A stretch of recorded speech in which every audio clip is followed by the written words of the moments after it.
Welcome back guys, this is Vishu from SavageCamp, and in this video we are going to look at permutations and use one of its examples. So if you don't know, permutation just takes each and every value from the list and creates another tuple out of it. And one more thing is, with combinations you can put 2 to create a combination of 2 items. You can do the same thing with permutations. So I can run this, it will give me permutations of 2.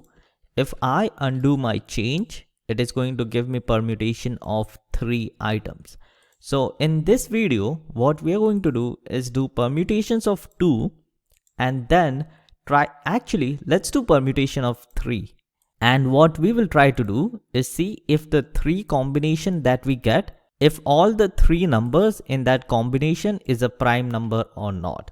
So I will write this quickly because we already know how to find a prime number. If you don't know, you can just search for that video I did in the beginner series. So let's start with random.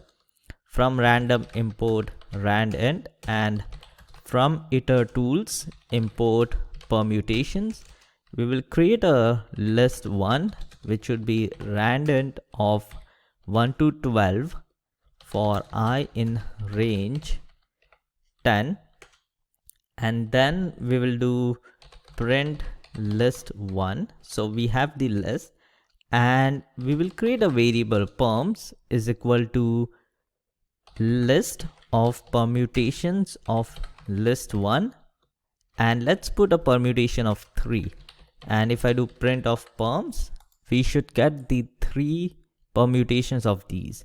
And these are too many now because I have like 10 items, so it's too much. So let's do 5. So this is manageable because there's not a lot of these. It can be done quickly in Python. So we have permutation of 3 items for a list that is randomly generated, and this is going to change every time. So we have this ready. Let's define a prime number. So define is prime. It is going to take a number, and we will do limit equal to int of num divided by 2 plus 1 for I in range 2 to limit. So every number is going to be divisible by 1. So we are going with 2, and the limit would be like any number would not have any divisor which would be greater than half of it. That number is not divisible by anything that comes after half of its number. So that should be the limit for us. And if number mod I is equal to 0, we will break and return true. So anytime it finds a number is evenly divisible, which means that the remainder is 0, it will break the loop. And if not, then it would return false. So what we are looking for is if is prime returns false, it means that it is a prime number. So we have the permutation. So for items in perms, we will check item of 0. So answer 1 prime is prime. So is prime, and we would put items of 0, and I will copy paste this because we are going to do the same thing 3 times. This should be 1, this should be 2, 3 and 2.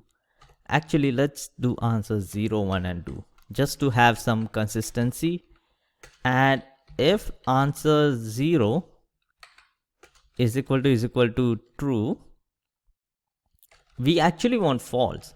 So if not answer 0 and not answer 1 and not answer 2, if all of these are false, print items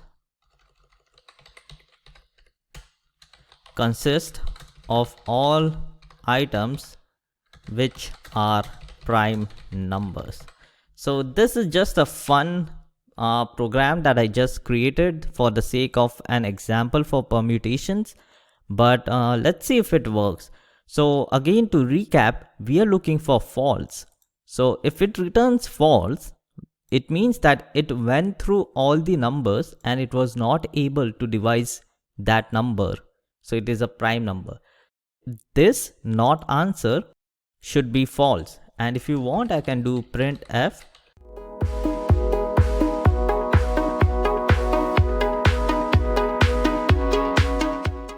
So I'm just doing this so you see what the output is coming. So answer 2 and answer 2. So let's run this now. And these are true, true, true. So some of these are false. But again, we are seeing that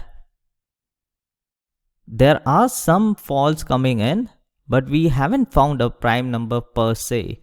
So I will remove this so we only see the prime numbers and we are not seeing any prime. Oh, so we got prime numbers. So 5, 2 and 3, 5, 3 and 2, 2, 5, 3, 2, 5, 3, 2, 3, 5, 3, 5, 2. So these are prime numbers.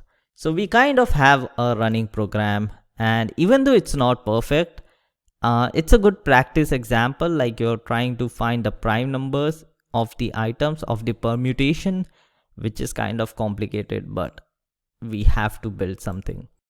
So I think that is it for this video, guys. I hope you guys learned something new, and don't forget to push this to your GitHub, and I will see you guys in the next video.